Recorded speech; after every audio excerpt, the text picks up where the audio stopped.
This is going to be about basic rules of how to play Loka. There are expanded rules for different variants, and there is another video I made that just shows you a lot more about the set itself and all the fine detail and the pieces and all that. It's a really great set. Now I'm going to show you quickly how to play it. This is of course an ancientchess.com production, so check out our website, buy this game, check out all the amazing world of chess on that website. Loka, it's a new game, and it's by Alessio Cavatore. He's a wonderful game designer. He also designed Shuro and Turanga, and you'll see when I show you this set, it's brilliant the way he's incorporated all the different elements, literally. These are the 4 elements, and that's a part of it. Anyway, without further ado, the board is set up with earth, water, air, and fire. Earth and air are allies, and water and fire are allies. Okay, so first thing they do is the 2 allies get together. They have a private conference. Earth and air, water and fire. They have a private conference because later on in the game they're not going to be allowed to speak to each other. So they have to go plan what they're going to do, come back with their plan before the game begins. Now when they come back, each one is going to have a list of which pieces they're using, because you don't actually have a standard set of pieces here. You choose from the standard set of pieces based on point value. Now the points are very clearly like the point values of we give to chess pieces. The queens are 90 points, well it's just a factor of 10 is added, you know, so the rooks are 50 points, bishops are, an additional point is given to them because they have more range relatively on such a large board. This is a board of 108 squares with very long diagonals. So the bishop's got a little more power relative to the knight, who is 30 points, and the pawns are each 10 points. Anyway, in the basic game, and you can vary this, and there are further directions for varying it, but in the basic game you have 160 points to spend on your pieces, so you can get you know, a queen, that's 90, and a rook, that's 50. Well, then you only have enough to get 1 pawn. Of course, you always have a king, and so on. So anyway, each player decides how they're going to divide their 160 points to set up their army. And here's a little picture of some of the pieces painted in detail, which they don't come that way, but the creators of this game encourage you to paint them if you are, you know, so inclined. Okay, so I've set up. I've made some sample armies. Okay, so you could have a king, a queen, a bishop, and a knight. This one has a king, a queen, a rook, and 2 pawns. Look at those little fierce guys. Okay, green has, for instance, more pieces, but of not so much power. No queen here. King, of course, that doesn't count in the, you know, buying the pieces. A rook, that's going to be his most powerful. Bishop. Knight, I love this one. The centaur. Really fierce guy here. Can you get a focus on that? Yeah. Okay. And this one gets 4 pawns because it's got 40 points after buying those other things. And then this one from the piece store ends up with a king, a queen. Love this horse too, look at that. Skeleton Pegasus. This is, by the way, the water/ice side.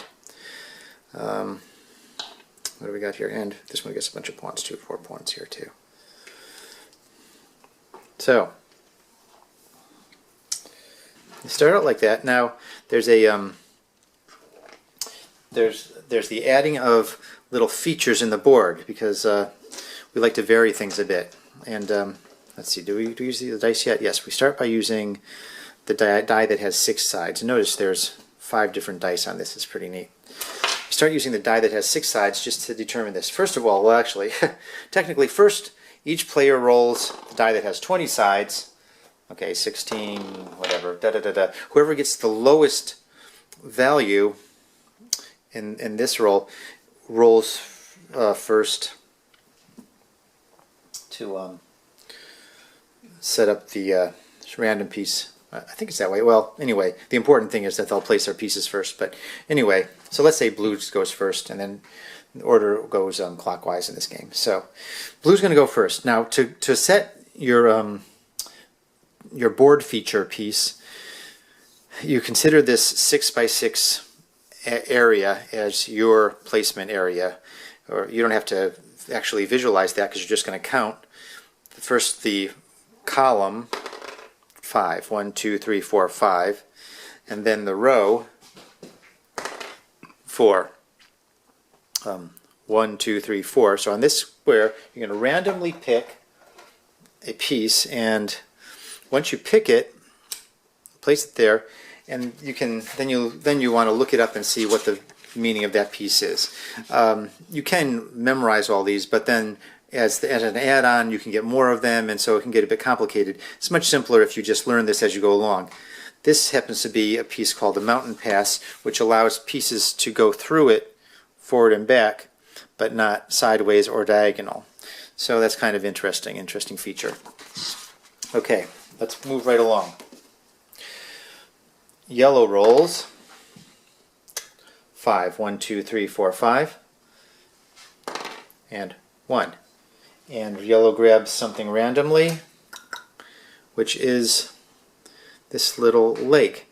The lake is a untouchable place. Basically, it's just a blank spot in the board, like the lake in the game Stratego, for instance. Okay, so it's nobody goes through it, nobody goes on it. Okay, it just varies the board by being a gap. Okay, red's rolling 6. 1, 2, 3, 4, 5, 6. 1, 2, 3. Grab something randomly, and it is this little Hobbitville thing. It's the forest.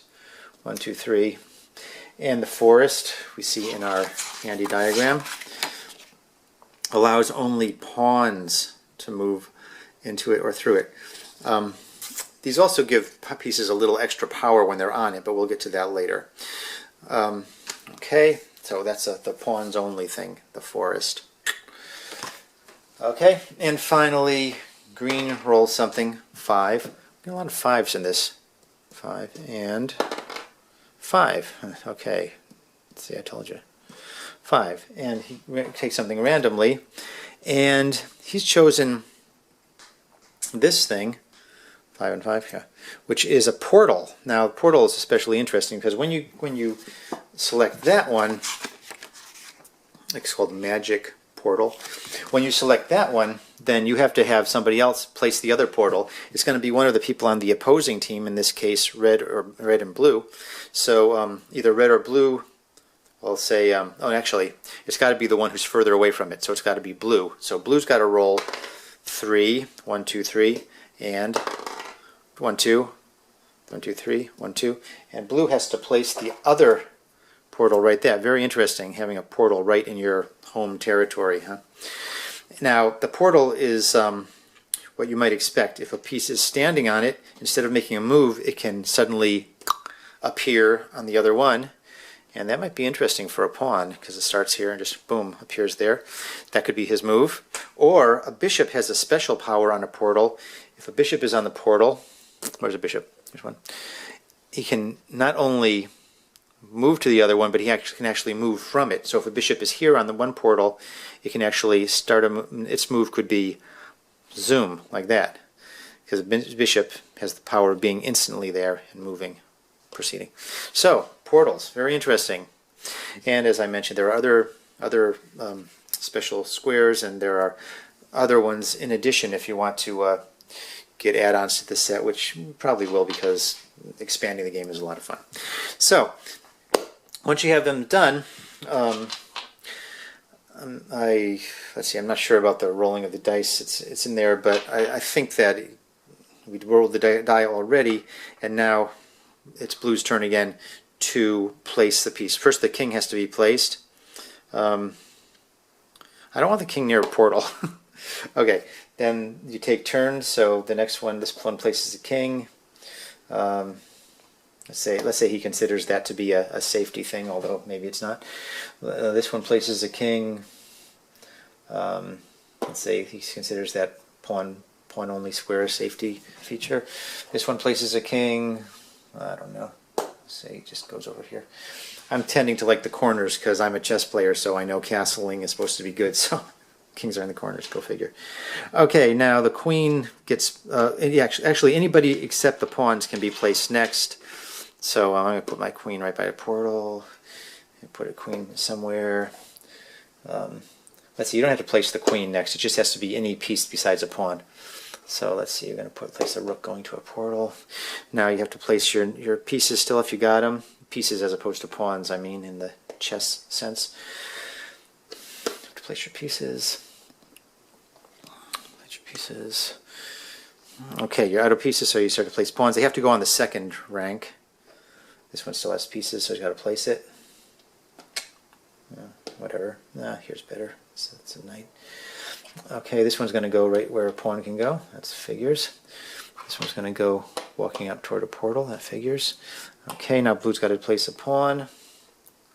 I'll place it right on the portal. Yellow's done, so he passes. Red plays. Let the pawns defend each other. Green's going to use the same strategy.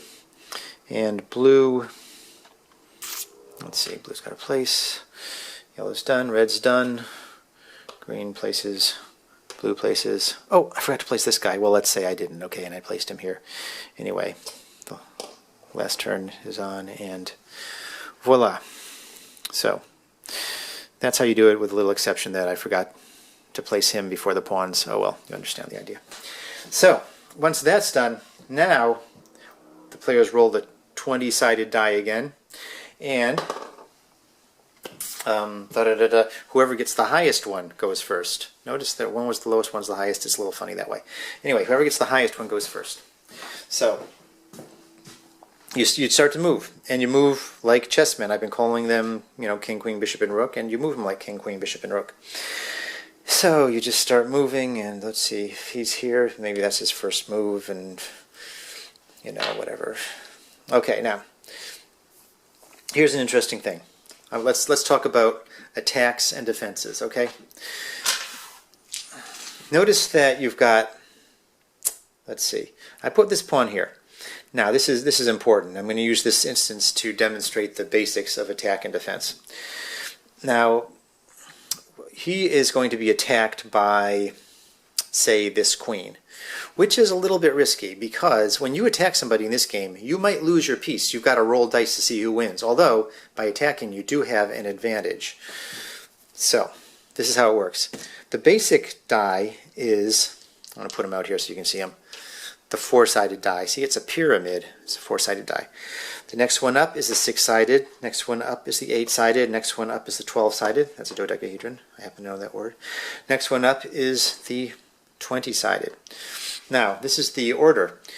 The attacker, well, no, first, each person basically has, you start out with the 4-sided, which only goes up to 4. That's the point. It's low value.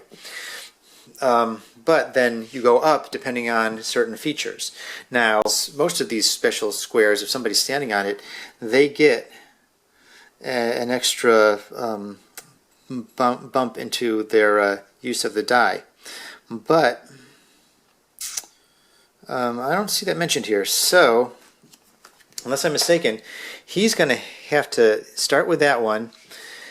But because he's got somebody on his team, remember, red's on blue's team, also attacking that spot, or essentially defending it, that makes him go up to another one. So he's going to be able to roll this die. Now the defender rolls first. 1. That's very bad. He's going to lose. However, the other one still has to play. Now this one is attacking with this piece, attacking with the piece. So because they're attacking, they go up 1, and because they are a stronger piece than the defendant, they go up another 1. And let's see, if they had anybody else on their team attacking that square, they'd go up again. But I think that's it for him. So this one gets 2 bumps up, bump, and rolls the number 8 die. Very interesting. Let's see what he gets. 7. Okay. It's more, so this one wins the thing, wins the battle. This guy is gone from the game. And that's how the game proceeds. Now, interestingly, if the attacker rolls a 1, they lose the battle and lose themselves. If the attacker rolls something lower than the other, like the defender rolled a 4 and the attacker rolled a 3, nothing would happen. It'd be just a wasted move and you go on to the next player. If they both roll a 1, then they both go off the board. So rolling a 1 in a battle is certain death, basically, for one of your pieces. Okay, so basically that's how the battles go when a piece is attacked. From there, you need to understand, the object of the game, clearly enough, is to capture both kings of the opponent. Let's put these guys back in their starting positions. The object of the game is to capture both kings of the opponent. And let's see, if the kings are captured, just literally captured, just like any other piece. But if a king is going to capture a king, special thing. Never mind all the bumps up in the dice and all the special stuff. If the kings each have to roll the 20-sided die, that guy gets 19, he's going to win. That guy gets 13, he loses. And the one who rolls the highest die wins the battle, king against king. That's a special situation where you just forget all the other rules. Let's see. Oh yeah, one other thing I wanted to mention. The system, now you can get quite a load up. It's like somebody could be attacked by a whole bunch of pieces all at once. And you could get quite a load up. And if you get over the number of bumps up, say these guys are attacking. Here, let's do another one. Say these guys are attacking the pawn all at once, okay? So one of them has to be the attacker. Say the bishop's going to be the attacker. So he gets he bump up for being the attacker, another bump up for having another guy attacking, another bump up for having another guy attacking, another bump up for having another guy attacking, and then since more guys are attacking, am I doing this right? Oh, I'm sorry. I should have the greens attacking him. No, I'm having him attack his own guy. Ugh. My confusion. Okay. See, I haven't really played this game yet. I'm just learning it and demonstrating it. Okay, everybody's attacking the red guy, okay? Same thing. Too many guys are attacking to keep up bumping up the die. So what you do is you go 1 over and the attacker gets to roll the 20-sided die twice. So this poor little guy, he's being attacked. Is he defended? He was defended at least once, so he's going to be able to roll the 6-sided die. I had those in the wrong order. 6-sided die. I got a 6. Well, good for him. But the other side is not only going to roll the 20-sided die, but if they don't like what they get, a 2, forget it. They're going to roll it again because they've got extra. So they roll again. They get, what I got on my foot? Okay, 15. And, of course, they get him. They're just taking a step into their place. So I hope that was clear enough, but I'm trying to give you this as quick as I can. It's all in the rule book here. So what else? Let's see. Oh, special rule. If 2 allies' pawns are approaching each other, here, let's get everybody off the thing. I just want to show you this. 2 allies' pawns are approaching each other, and they come to face, as a special move, they can switch places. So blue says, I want to switch places. Boom. Just like that. His ally can continue, blue can continue, and they do promote like regular pieces, either when they get to the end of the board or when they get to the temporary end of the board, like the side of the board, the end of the side of the board, in other words, yeah. If he gets here, he would promote also because that's the end of his column. Of course, he only gets in that column if he captures and moves on like that. Or, if there were a portal over there, That's another way of getting over there. So promotions occur as per normal. Let's see now. So this is a diagram of the multiple attack that I was describing with a little bit of difficulty. Sorry about that. And yeah, from there on, there are many variants suggested and additions to this. This is the basic set, and it's a great set. It'll get you going to a lot of great games, but if you want to add on to it, there are many ways to do so, and just to give you a little clue about that, I want to show you what the other side of this board looks like. Not only is it a regular chessboard, but it's got no frame on the edge, so you can take two of these, put them together, as many as you want put together. You can put, set upon set together and make a huge battlefield. That'll be great, but you'll be very happy also to just start with the basic board of 108 squares, selecting your pieces and going for it. I hope I've covered everything. Of course, it's all very well laid out. When you get this game, you'll want to go over the rules, but I'm hoping the description gives you a good head start. Thanks. This is AncientChess.com, and I am so happy to show you all these wonderful chess variants.